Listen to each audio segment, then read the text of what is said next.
Good morning, everybody. I want to welcome you to Church History 101 from being recorded from Paris. That are definitely good to know that you guys are doing well. I must first commend my fellow teachers who've been taking you through church history since we last met. It has been a journey of almost 2,000 years of learning. And my prayer is that you've been learning from church history, that we can actually learn from church history. So today, we want to look at the history of ICOC. As you know, no movement is ever formed in its isolation, like we are reminded by Solomon that nothing is new under the sun. And in our own generation, we have seen a lot happen that we've witnessed with our own eyes. And today it's great that we can actually, in a very clear way, understand where our roots are from. And perhaps by prayerfully, that this will help us understand where we are going. Welcome. As you know, church history is replete with a lot of things, from mistakes that people have made to some very important gains that have been made. As we look at church history, I just want to give a very quick summary of where we are coming from. As you know, there's the church as it was started on the day of Pentecost, when Peter and the 11 stood up and the Holy Spirit was poured out on everybody, and we see the disciples coming together, breaking bread, and enjoying the favor of all people as they were devoted to the prayer and the teaching of the apostles. And we know that all the apostles were helping people understand that they needed to be baptized to become part of that group. And on the first day, we understand that 3,000 people became part of the church. And from then on, the church started growing, and it had a lot of challenges that we've seen over the years. Many things have happened. So we'll call that the Apostolic Church. And then over time, the Apostolic Church continued growing, degenerating into what we now see as the Catholic Church, when people started feeling that there needed to be some reformation. And after the Reformation, another group of people came and felt that the Reformation really went overboard, and they just needed to go back to where we begin, almost like the book of Revelation says, just do the things that you did at first. And they talked about restoring the apostolic church. And part of this restoration is where we are able to get our roots as the group called the Churches of Christ. And we know that the restoration movement had intended to ensure that we all come back together. But what we see is that over time, the restoration movement divided into three main categories that we saw last time when Mike was teaching us this.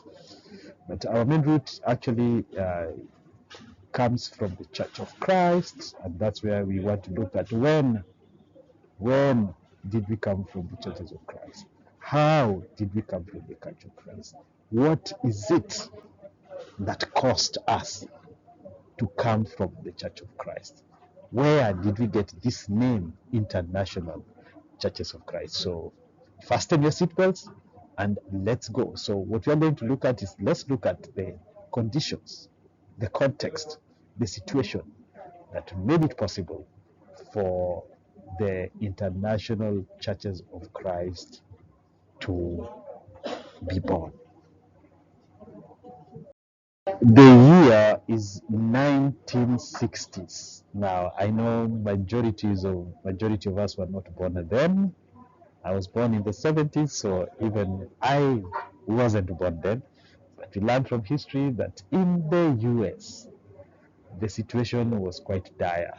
There was the Cold War between US and Russia, the fear of nuclear weapons, just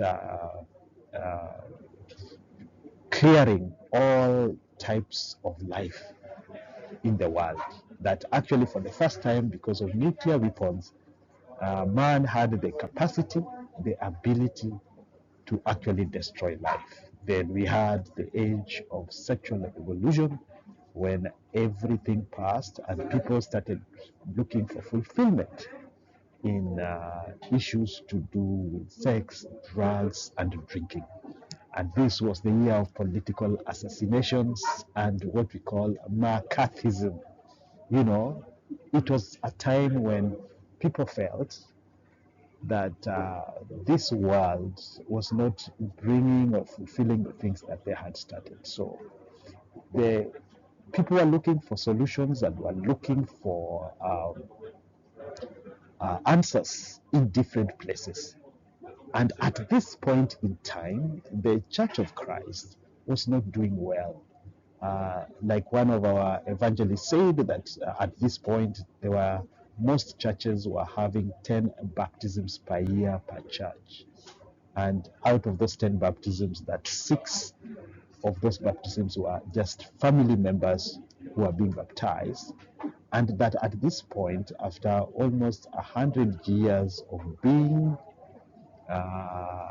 started, that the largest church in the US was just 3,000, and the largest Church of Christ outside of the US was 500. Now, this context gives us the opportunity where we start to learn about the campus ministry, because the campus ministry started doing things differently. You know, as always, campus guys are always the revolutionaries. In Kenya, we now know about the Gen Zs wanting to make change. And the campus ministry at this point saying, you know what, maybe we just need to go back and call people to the commitment that we see that the Bible calls us to. The state of the church was dire. In this state, in this dire state, someone wrote that the average church had but 8 baptisms in a year, and 6 of these were children of the members. Of those baptized out of the world, less than 10% remained faithful, and half of the members' children who were baptized fell away.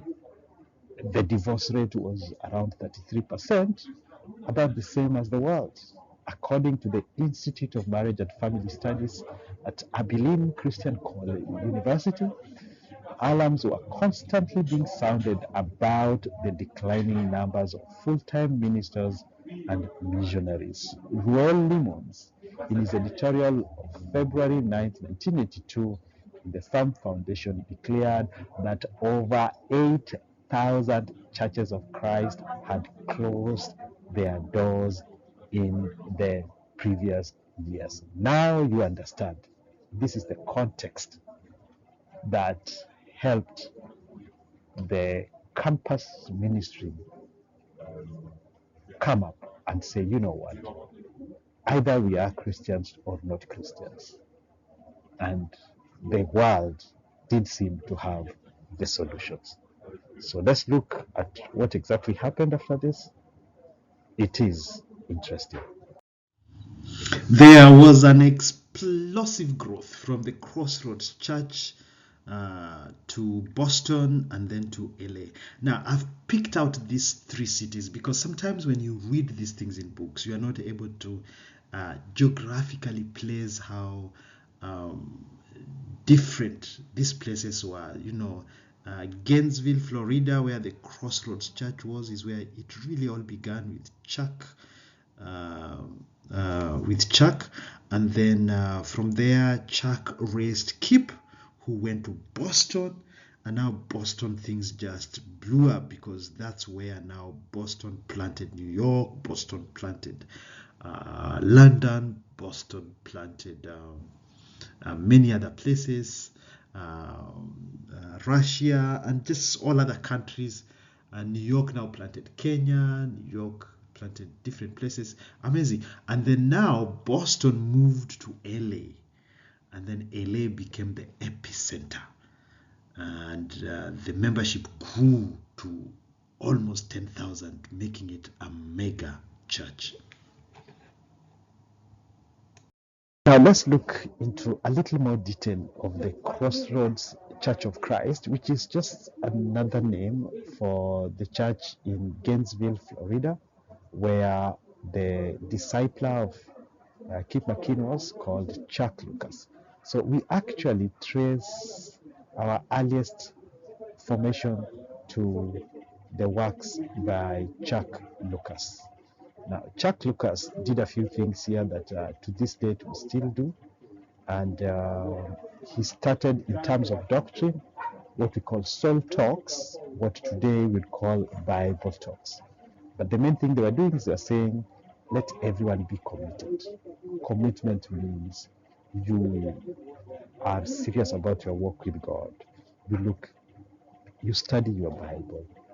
You come to activities of the church. You attend Sunday service, you attend weekly service, you attend Bible talks. You are there. It was just calling people back to commitment. Then in terms of relationships, they had what they call prayer partners, which for us have become discipling partners. And then the one thing that they emphasized was evangelism, going out and reaching out to other people and calling them to be disciples. And then lastly, they were involved in training of ministers, campus ministers specifically, who could now be set out to other churches in the whole of America to now revive this other Church of Christ that had really become very, very lukewarm. And so we learned that by 1971, as many as 100 people a year were joining the church. Most notable was the development of the training program for potential campus ministers. So again, we start to understand that the beginning, in terms of doctrine, which would later on become very controversial, they were just about the soul talks, which were Bible talks, the commitment, the prayer partners, the evangelism, and the training.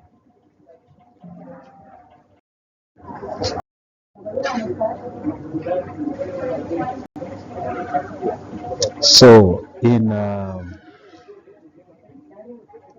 June 1st, 1979, history was made as 30 would-be disciples gathered on a Friday night in the living room of Bob and Pat Gempo. The collective vision was a church where not only the college students were totally committed, but also the teens, singles, marrieds, and senior citizens. Now, it's important to understand that the one thing that Kip did differently was to say it's not just about commitment by campus people, it was commitment by everybody else. And I think this for me speaks loudly, because you start to see, even in the book of Revelation, God calling these people and saying, you know what, you must do the things that you did at first. You must be committed. You have lost your first love. And this is what we are seeing here. People had lost their first love. The commitment was only to a specific group of people, not everybody. And so on this case, what Kip and the other 30 would-be disciples did was to call everyone, teens, singles, married, and senior citizens, to commitment. Now, I want to quickly talk about the theological emphasis that was done during this time. And I think this is very important so that we understand what was being done and where we came from and how this was different from the traditional or the mainline Church of Christ. One of the things that Kip did very differently was to say that we are now not just going to be a New Testament church, but we are going to be a Bible church. There's a big difference. When you're a New Testament church, then you tend to overlook some of the issues that are in the Old Testament. Specifically in this time, it was things to do with, say, instruments which we don't see in the New Testament. So if you're a New Testament church, then you talk about we don't need to have instruments because we don't see that. Instead, if you are an Old Testament church or if you're a Bible church, then you see that even issues that we see in the Old Testament can also be adapted in the New Testament. So there was that distinction about the New Testament church versus the Bible church. And this was very true even in regard to terms of leadership. Secondly, and I know Julius talked about this, Mike also talked about this, about to speak where the Bible speaks and be silent where the Bible is silent, versus to be silent where the Bible speaks and speak where the Bible is silent. These things look the same, but they are very, very different, because in one case, if you speak where the Bible speaks, then you are just saying the same thing, and that's what you emphasize. But if you are silent where the Bible speaks, then that means that there's room for you to do other things, especially where the Bible is silent. So when you speak where the Bible is silent, then that may cause issues. And we will look at this again later on to see how that is a major, major controversy as well.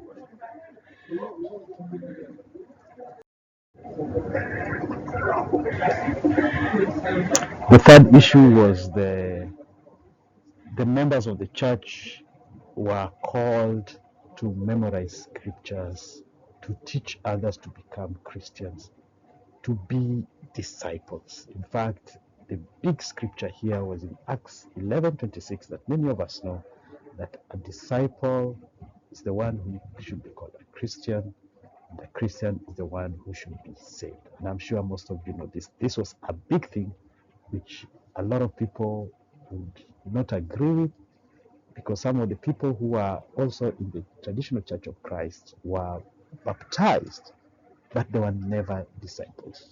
And even when they started calling people and restoring these churches, people started saying that maybe this was the only time that this needed to be done differently. And so being a Christian meant being a disciple and meant being saved as well. Another major theological emphasis was in the usage of funds.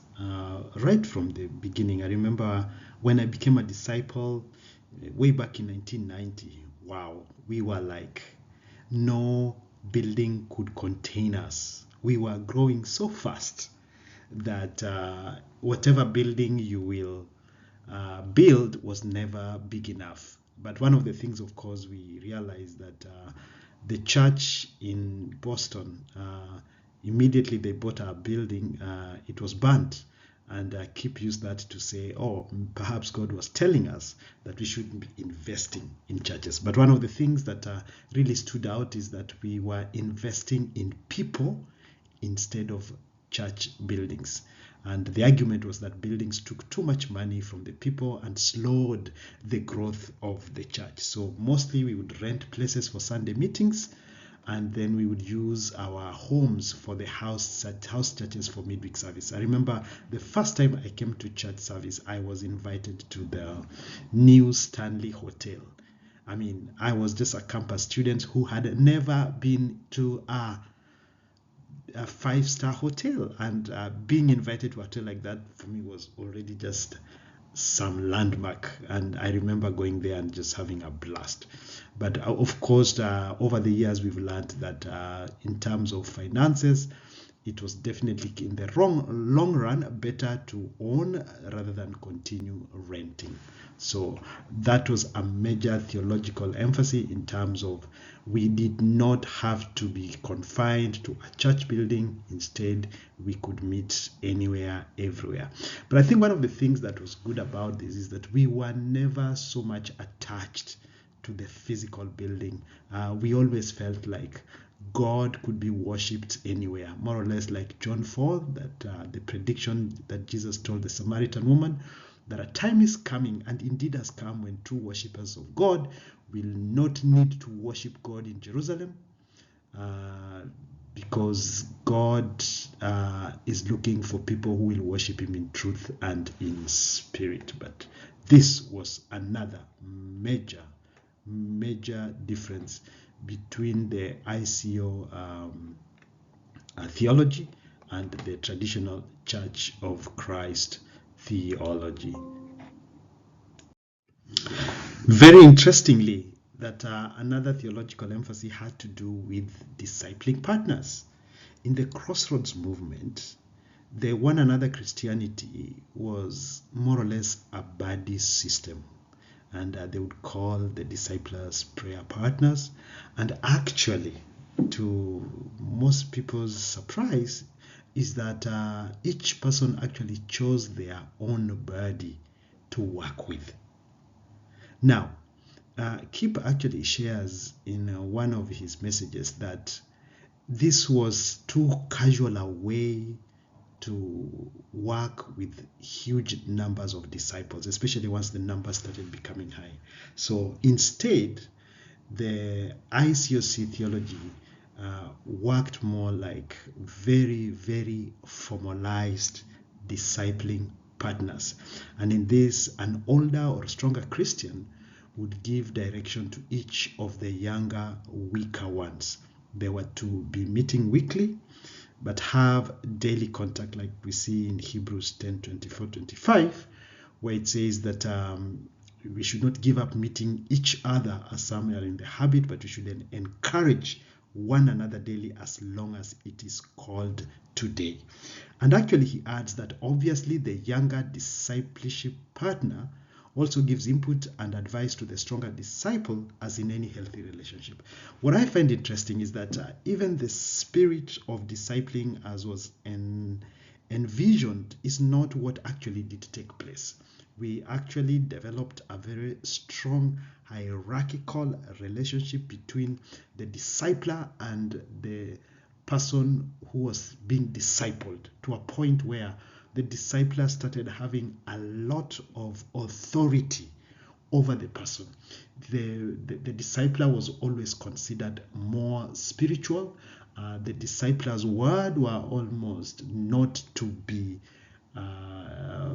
questioned, and a lot of times people took advantage of that. And I think amongst some of the most strongest criticisms we have gotten as ICOC is the discipling relationships. In fact, not just criticism, but some of the greatest abuses that have been experienced in the church actually has had to do with the discipling partners, where people have been given a lot of authority over the other disciples. Now, this, if you look at the Bible critically, was never intended, because generally people have got very different personalities, and some people are just not cut out to be over other people. They lord it over other people, and this abuse definitely is something that we must constantly shun. And there's a good part of discipling, but there is also this abuse thing that we must strongly condemn. And I think it's just one of the things that has made discipling, which is such a good thing, becomes such an anathema to so many people.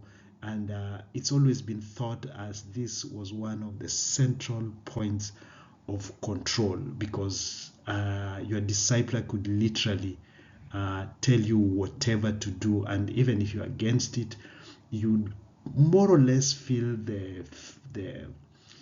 you'd almost feel like you are being proud if you resisted, or if you opposed, or if you questioned any of the instructions that was coming from your discipling partner. And because of this, issues of dating, issues of freedom to travel, freedom to go up country, were all questioned just on account on this. So I think this is something that really we really should rethink and make sure that we do not go down that path. Let us now look at some significant dates relating to the separation between Church of Christ and the International Churches of Christ. Now, again, as was said by William Aoki last week, that the split that occurred between Church of Christ and the International Churches of Christ was not done suddenly, and it's not something you can fix a particular date to, but it's something that in retrospect we are able to now affirm some specific times too. But it's not like they were planned and they just took place very clearly, clear cut, not really. And so one of the things that is important to realize is that there was always this perception that the Boston movement churches growing, especially mainline churches, that they were dying. As had been said earlier, this caused people to feel like these churches were really not sharing even the kind of doctrine that we have. I remember when I was baptized, I came to hear that there was actually a mainline Church of Christ in Nairobi. I had never heard of them, and even though I never met any of them, in my mind, I passed judgment on them immediately that these people are lukewarm and they don't know what they're doing and they're preaching a different doctrine, honestly. But I think that's where our pride really started, and we needed to be very careful to just understand that that's not how things were.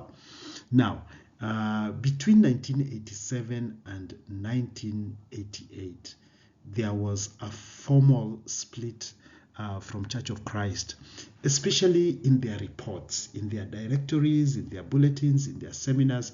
They were now no longer reporting on things that were happening amongst the ICOC. You see, before, they were more like part of it and they would report what was taking place. But later on, we were seeing they were now not reporting anything that was taking place as in the churches of Christ.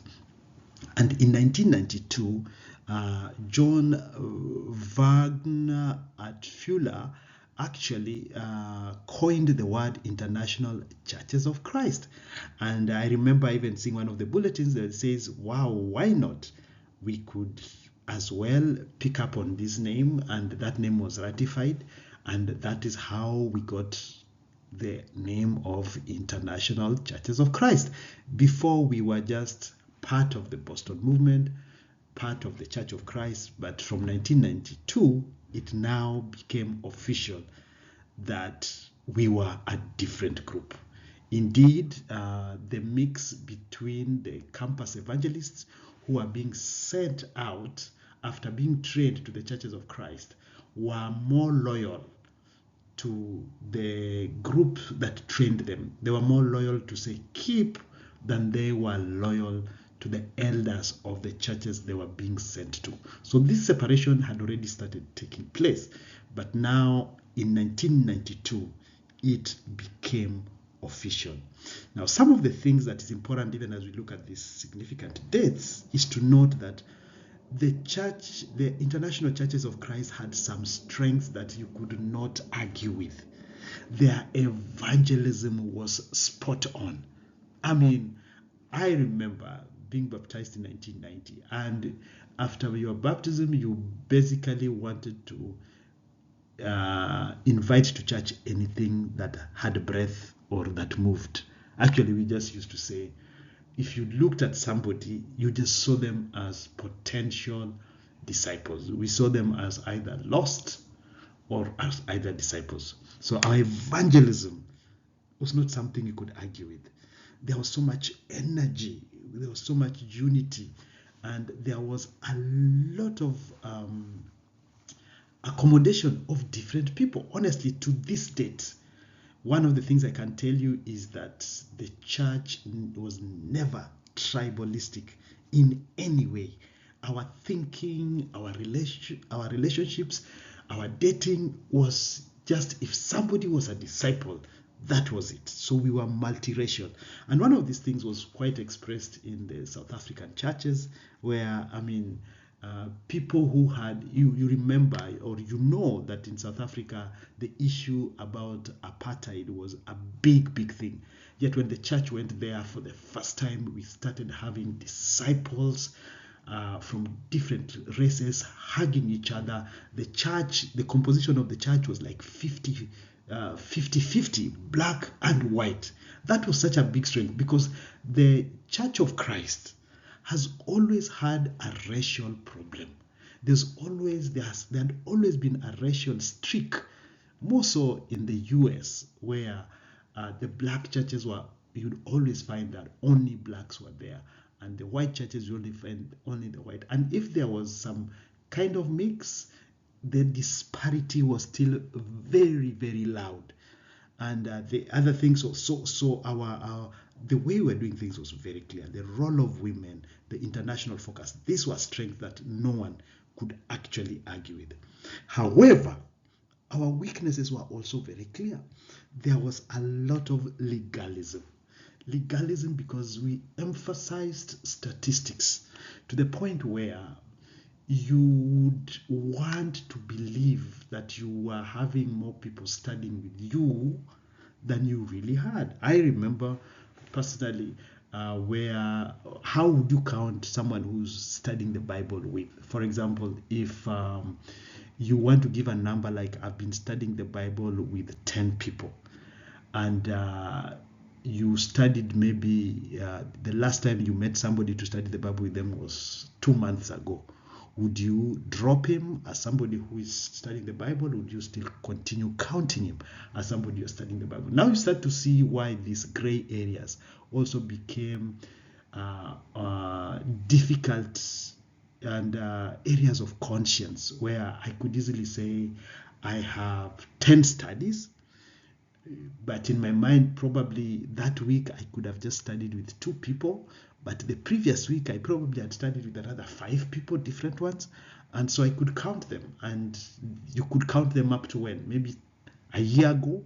So you can see where this legalism was becoming a big thing. There was also this issue of personality cult. Man, personality cult is there. It's something that I think as human beings we can easily find ourselves drawn into. But I remember, again, I just want to be open here, that we, even though Kip never came to Nairobi, but the things we heard about him, his exploits were amazing. And there's a time disciples used to have long hair that would flow to the back, and you'd see almost every disciple wanted to have that long hair, something like that. There was that. There are also cases of sexual sin, though I must say that if these were there, they were actually not clear. The only thing I remember, if you are involved in any sexual sin, the preaching every Sunday was so strong that you would not just want to come to church. It was uncomfortable. I think even for the most hard-hearted person to be sitting in there, because sexual immorality was preached against literally every week. There was also, of course, the immaturity that was resulting from people really getting rising up too fast as a result of the church growing too fast. So you'll find that somebody who's probably 6 months could be put in charge of maybe 4 people, depending on if he's the one who reached out to these people and helped them become disciples. Because we were big on numbers. If you had more people, then you kind of just rose up the ranks and became a leader. And also our resistance to criticism, weak Bible knowledge, and more so, these are big one, our arrogance towards outsiders. I mean, we didn't think much of anyone outside of our movement. We branded you, we boxed you, and we felt you were lost, and there's nothing that we could learn from you. And I think this pride definitely eventually did make God want to discipline us, and indeed he did discipline us. Now I want to bring out specifically the year 1991 when the church in Moscow was planted. And Moscow, you must understand the times. I mean, this is the time of Gorbachev, the perestroika, and glasnost. And Gorbachev, of course, most of you guys remember, was considered a hero, but during his time the walls of Berlin came down, and Russia was open for the first time, and we have the United Socialist Republic breaking down, and now we're having Russia and the other countries. And the church was planted in Moscow, and that church grew.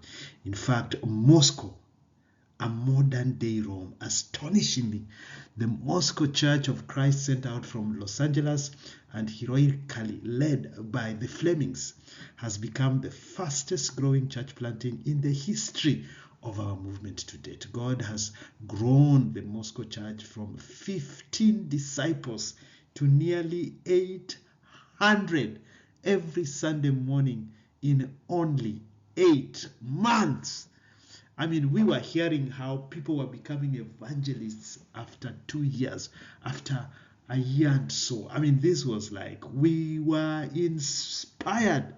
I remember one of the songs that after Richard went to one of those conferences and he came back, and these songs were being played, and the Wind of Change song by the German group the Scorpions, and it says, follow the Moscow down to Gorky Park, listening to the wind of change. On a summer's night, soldiers passing by, listening to the wind of change. The world is closing in, and did you ever think that we could be so close, like brothers?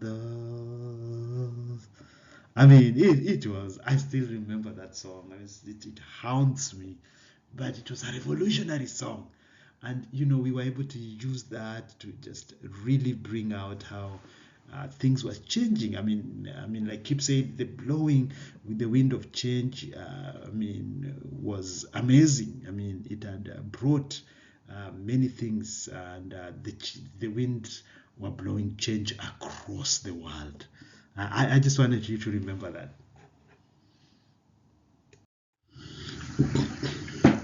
If 1979 was a significant date, then 10 years later, 1989 also became a very significant date, because this is when the World Sector Leaders was formed. And in that year, 1989, the center of the movement moved from Boston to LA. And we saw that earlier, how from Crossroads Church, the movement went to Boston, and then from Boston it finally ended in LA.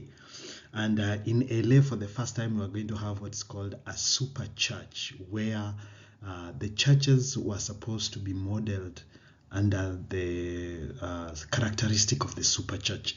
And the LA church moved. I just remember we would hear this big, great news of things that were happening in LA. The growth was phenomenal. The number in attendance was hitting 10,000. Mega church. And I remember this was just one of those. It was very inspiring for us in Africa, to hear a lot of this great news. But sadly, I know for the disciples in the US, there was a lot of internal unrest. People felt that it was unfair for KIP to pick on the best of the leaders from the US and make them move to LA, and then still expect them to compete. Competing. We were already literally competing with each other. with the growth numbers and the level of baptisms and the level of attendance. And later on, when there was a meltdown, this was one of the biggest problems that rose, because really people felt like this was not fair, where leaders are poached, taken to LA, and then they are expected to also just perform as LA was performing. So this idea of a super church, really, even though for people who are not very involved, like probably people here in Africa, we were just very inspired, but for some of the churches that were affected, it really affected them deeply. The next one was a big date, is 1994, when there was an evangelization proclamation. There was an evangelization proclamation, which meant that there was this goal to plant a church in every nation with a city of at least 100,000 by the year 2000 in one generation. Now, I think it's important for us to get the perspective here that if the proclamation was made in 1994, then we literally had just 6 years to meet this goal of planting a church in every nation with a city of at least 100,000. Now, again, this was one of the driving goals for many disciples. I mean, we were like, with God, it can be done. That faith can move mountains. That Jesus saw people as harassed and helpless, and we just took it. But I think this is probably one of the areas that brought down the meltdown of ICOC. I mean, this is really, if you look at it critically, it's one of the problems that really arose and that caused so many problems to disciples, because most people were sent out to churches, to cities, to plant new churches in very little numbers. I remember Rayola and Jojan, just the two of them, 2 people going out to Kigali, a country that had just been recovering from the genocide. I mean, the 2 of them went to plant a church there, and there wasn't even so much finances. I mean, this was tough. And on this one, these problems even reverberated back to Africa, back to Kenya. It affected us.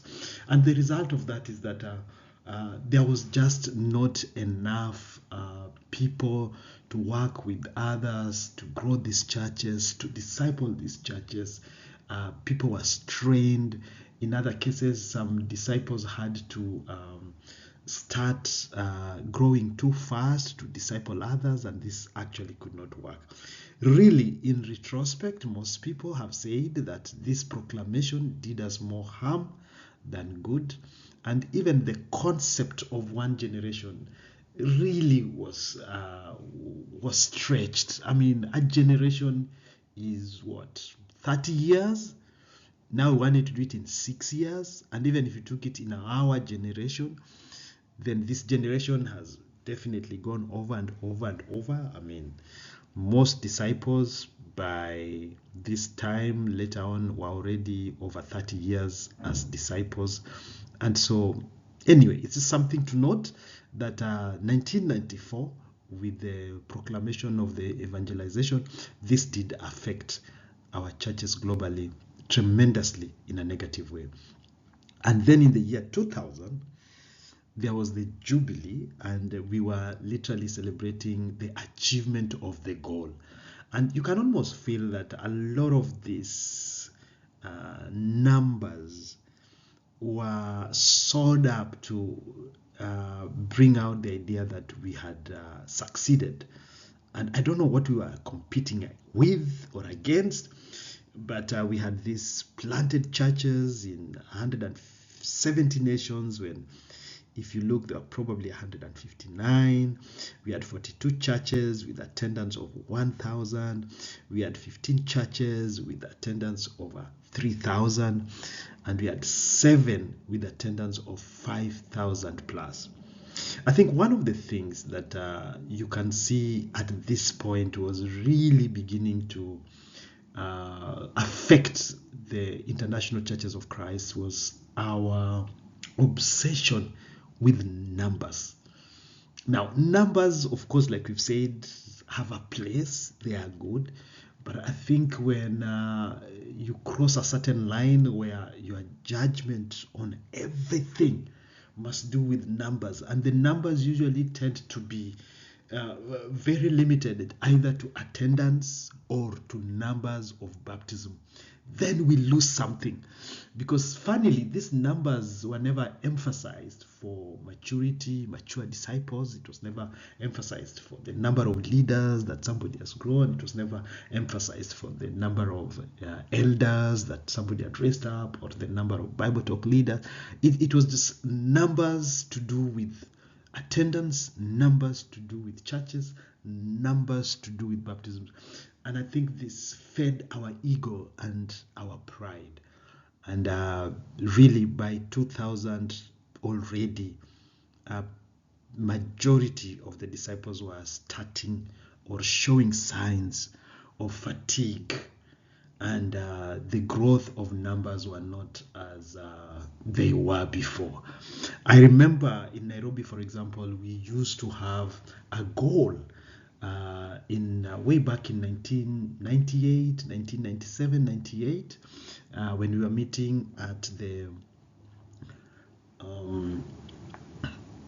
when we were meeting at Nyayo Stadium, and a lot of times we would have a thermometer, a big long thermometer that if you even sat at the back of the church, you will see, and that thermometer had numbers that were showing how we have been growing. And I remember the thermometer reached a figure of probably 850. I don't remember clearly, but the goal was to reach 1,000. And however much we tried, we never hit the 1,000 number. And after a while, of course, the thermometer was more discouraging than encouraging, and it was removed. But we were obsessed with the numbers, and because the numbers just fed our pride. Now here is a copy of the Evangelization Proclamation signed by the world sector leaders in 1994, and it's very interesting how the world sector leaders all agreed that this was the way to go. It was a grand vision, like Douglas Jacoby would say, but the growth was definitely unsustainable. There was a lot of drain on the resources that we were already having. And actually, by the 1990s, already, we were already experiencing a decline in growth in the international churches of Christ. So the level of retention, the number of disciples who were baptized, who remained in the church after 1 year, was growing more and more. We were losing more disciples by the day. The number of, so to use the word, fallaways were increasingly high. And these are not the figures that were written about. So they would write about figures of growth and baptism, but no one will tell you about the figures of people who are living God. I remember in Nairobi, for example, there's a time that we baptized over 100 disciples, but lost, I don't know, I just can't remember the figure, but it was a high figure, probably in the 70s, so that our retention was probably just a third, and 2/3 left the church. And there was a lot of talk on unity through uniformity, just doing the same things, but really people were not very united, and there was beginning to just we started experiencing a lot of criticism. And then most of these criticisms, actually the people were right, but there was just a way you would brand them as rebels, or just people who are proud, or people who are not with it. And so a lot of these things now, when we look back, we have a lot of clarity in the problems that we were facing then. Like I said earlier, in the late 1990s, we already started having disciples fatigued in terms of just the numbers, the focus on numbers, the focus on growth, to a point where people started, in a very honest way, in a very frank way, starting to ask questions. They were giving what we call honest critiques. They were asking questions. They were saying, you know what, maybe even the leadership structure that we had wasn't working. And by 2011, Gordon Ferguson and Wyndham Shaw published a book called The Golden Rule Leadership, which we have used. We have a copy here in Nairobi, and it's really helped us understand how do we lead. Should we have one leader in charge of everybody else, or should leadership be a teamwork thing? I mean, it's a big thing, and it's something to think through.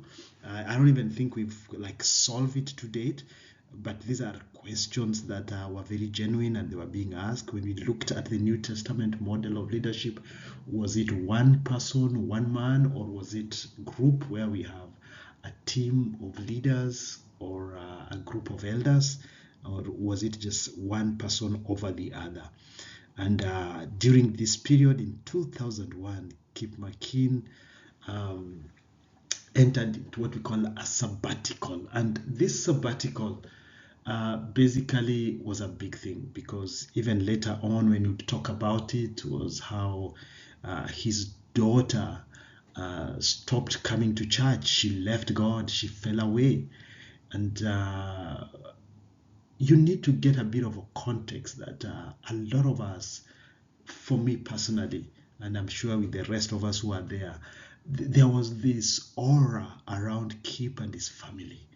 And whatever happened to his family was used to inspire the entire world. I remember when Olivia, that was the daughter, went to Harvard, we all knew they were all straight A students. I'm telling you, we were like, when I get married, when I have children, they will also need to be A-star students.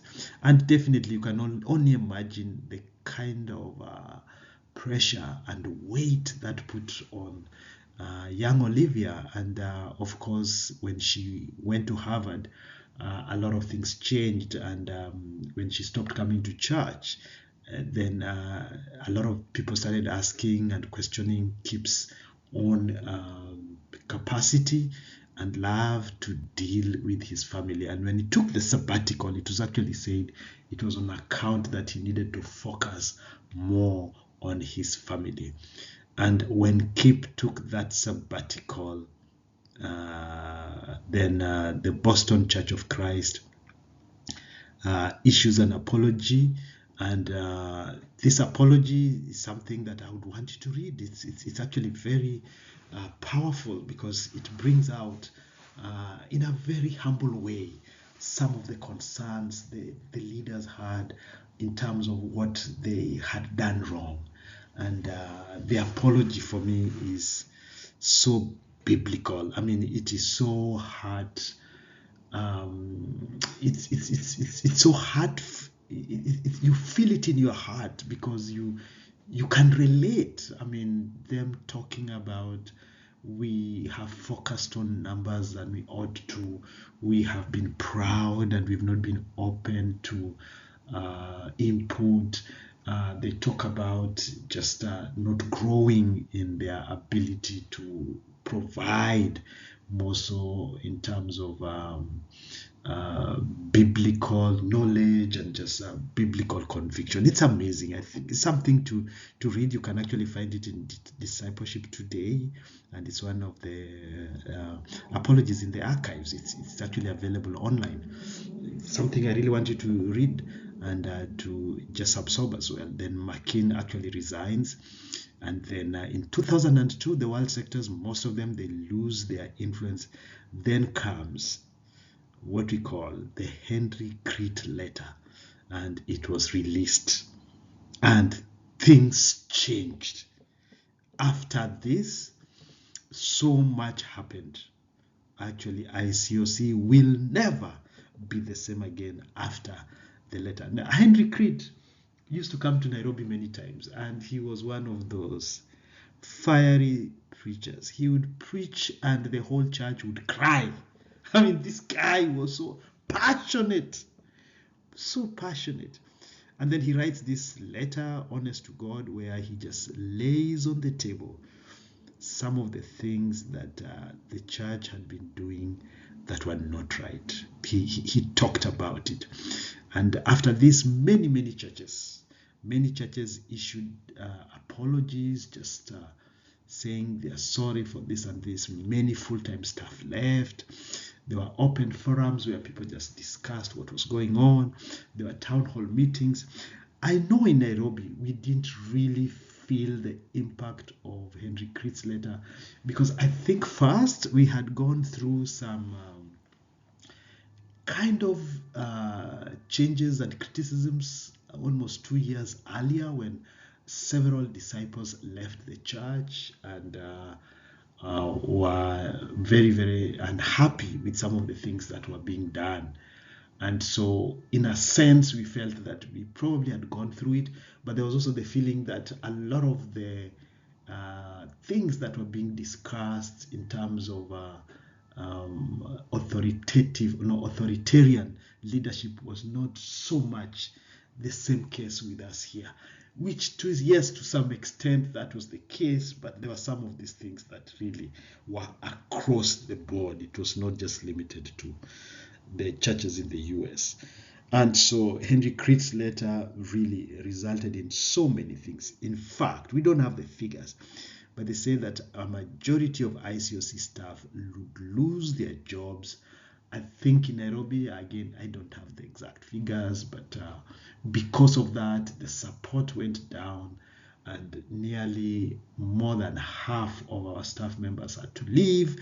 What really helped us was that Hope Worldwide was able to absorb many of these disciples. And so, yes, they were jobless, but majority of them were able to get jobs with Hope.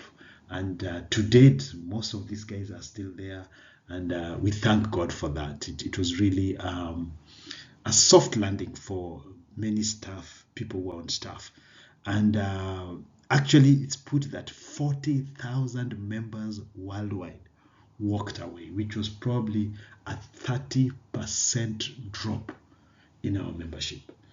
Now, again, these were just the impacts of that letter, and not just the letter really for me.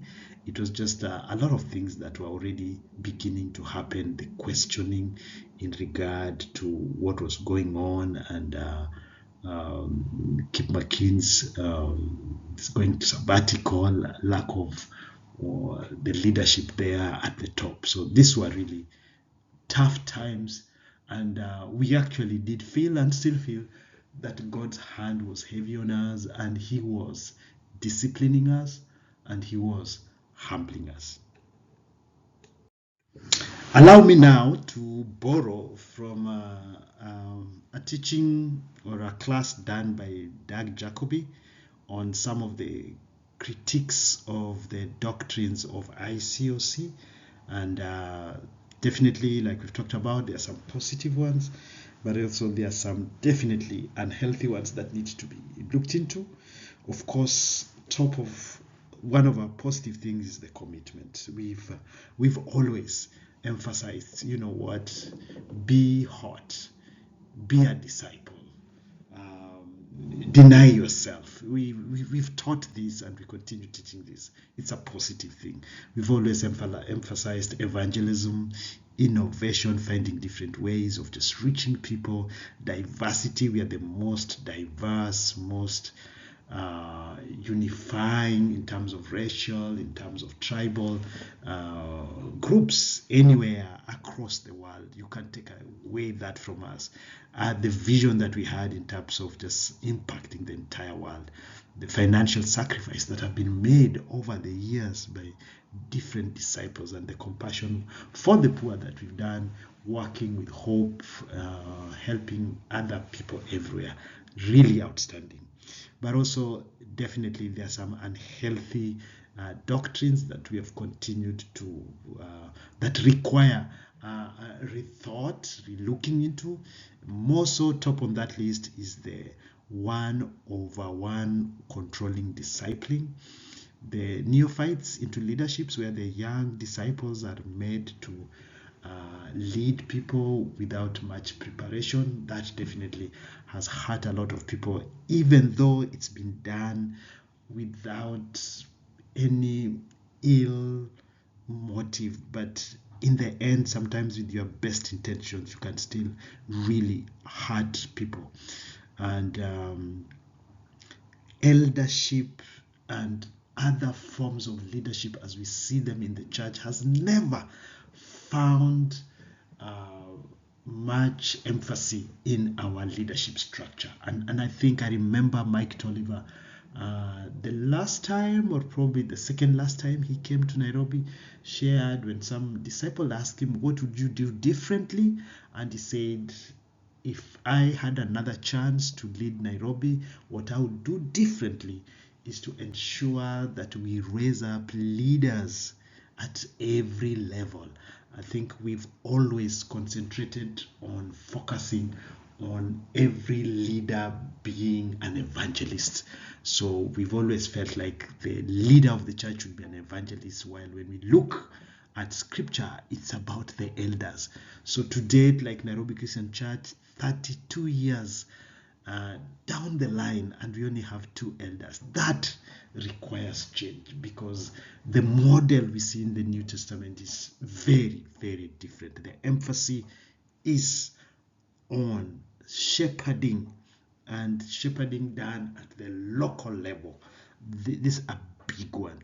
Of course, now we are beginning to work on theological training. In fact, part of DACUSO is to ensure that the next crop of leaders are sound and grounded on proper teaching in scripture, based on sound doctrine, but based on proper hermeneutics, proper exegesis, proper biblical training, and I thank God for William Auki, for Julius Nguku, for Mike, for Raymond, for Simon, for Siwa, and many of the East African brothers who have put in so much work and effort, and are actually have graduated with a degree, either in masters in theology.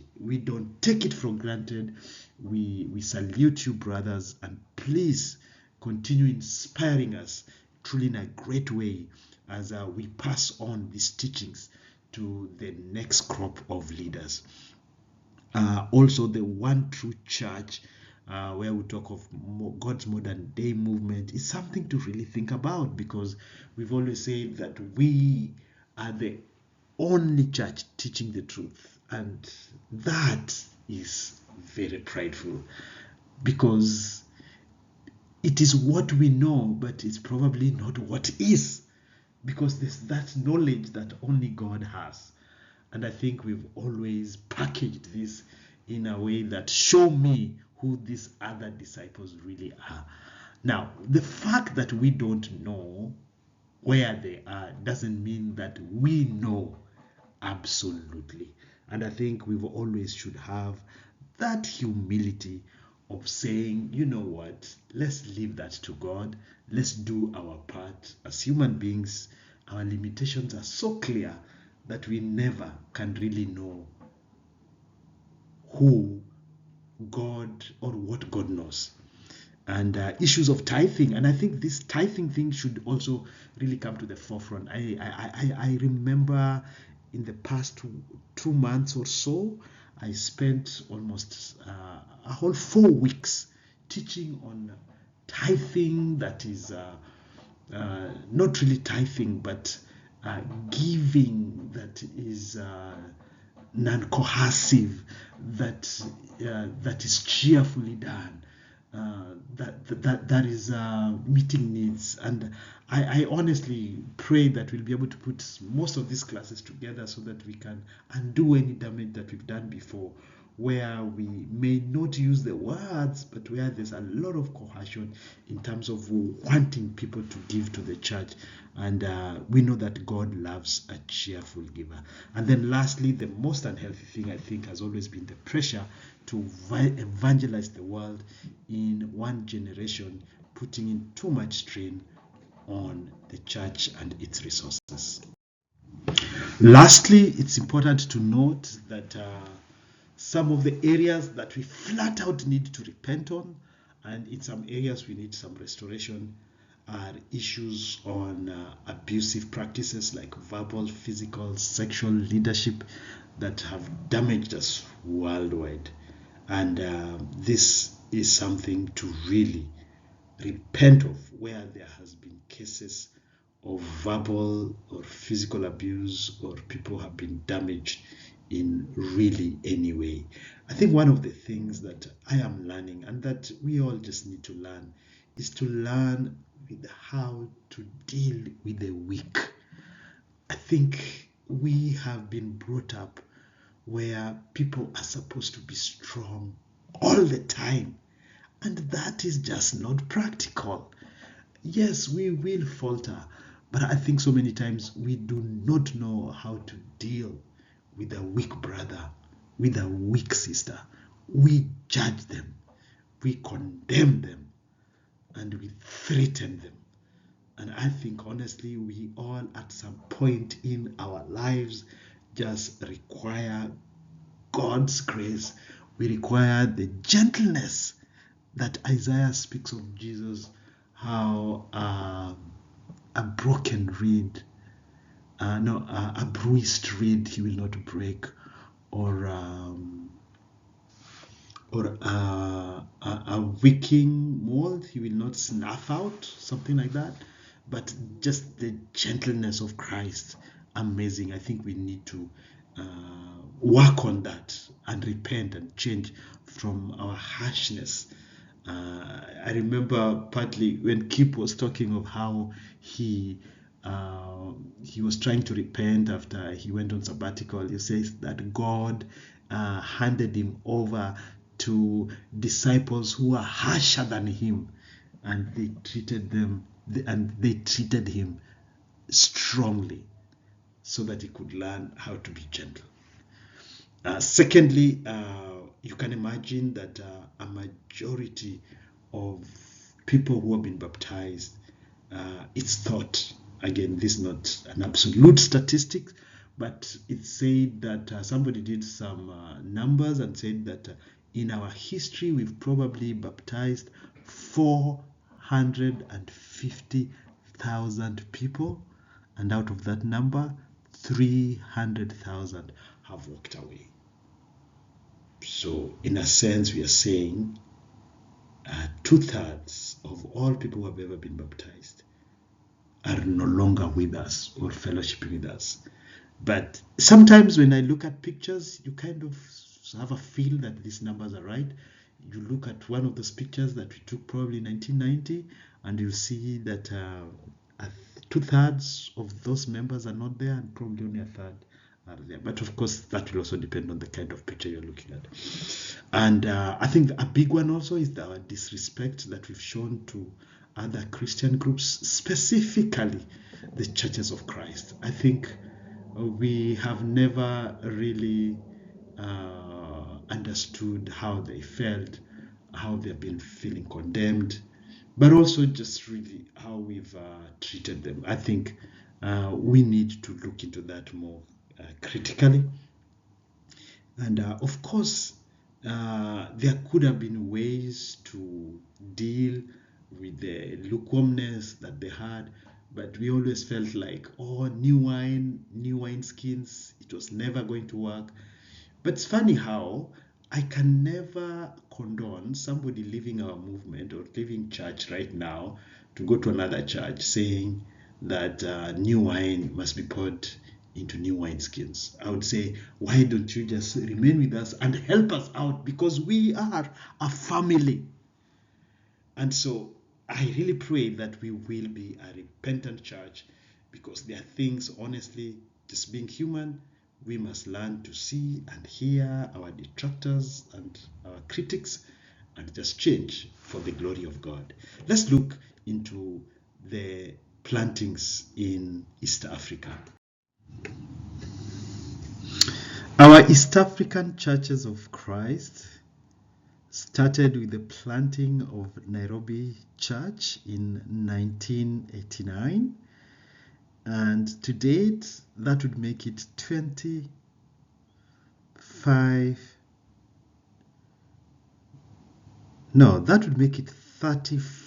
years later. 35 years later, from the number of disciples who came to plant the church. Sometimes the number keeps changing. There's 9 and then 12. But today, from that number, we can boast and thank God and glorify Him that we have 2,129 disciples in 35 years. And also, so one church, we have 20 churches. And we keep growing. And in East Africa, we have Somalia, we have Ethiopia, we have Southern Sudan, we have Uganda, we have Rwanda and Burundi, we have Kenya, and then we have Tanzania. And we thank God, because it's been a long journey with the efforts of many disciples who have come with limited resources, and we are very grateful for our sister churches in the US that have continued to support the mission work here in East Africa in a great way. I just want to emphasize a little bit on the Nairobi church planting. Allow me to just give a brief history that the Nairobi church planting was done by disciples sent by the New York Church of Christ under the leadership of Mike and Bridget Tolliver, and the other mission team members were Jim Brown. In fact, Jim Brown is the one who was the evangelist when I was invited to church. He's the first person I had preaching, and I remember the first sermon he preached on whether are you open or closed. And after his message, I came out and said, man, I'm closed, but I want to be open. And I remember studying the Bible, and 6 months later, I was baptized. So the other mission team members were Jim Brown, Leslie Hopkins, who later would become Leslie Demarais, and he was, of course, married to Alcides Demarais, amazing guy. He discipled me for a while. Then there was Onyechi and Daisy Ogwa. Onyechi had so much, such a friend. We shared such wonderful, such great memories at the University of Nairobi. I mean, he helped me be just a strong disciple. And with Nietzsche by your side, you felt that you could not be afraid of anybody, be your lecturer, your fellow students, whoever they are. We were the conquerors. Nietzsche, I know, bro, you've gone to be with the Lord. I thank God for you, for your faith, and definitely one day, God willing, we'll be both on the same side. I thank God for you. And yes, Daisy, thank you so much. We also appreciate Richard Alawai.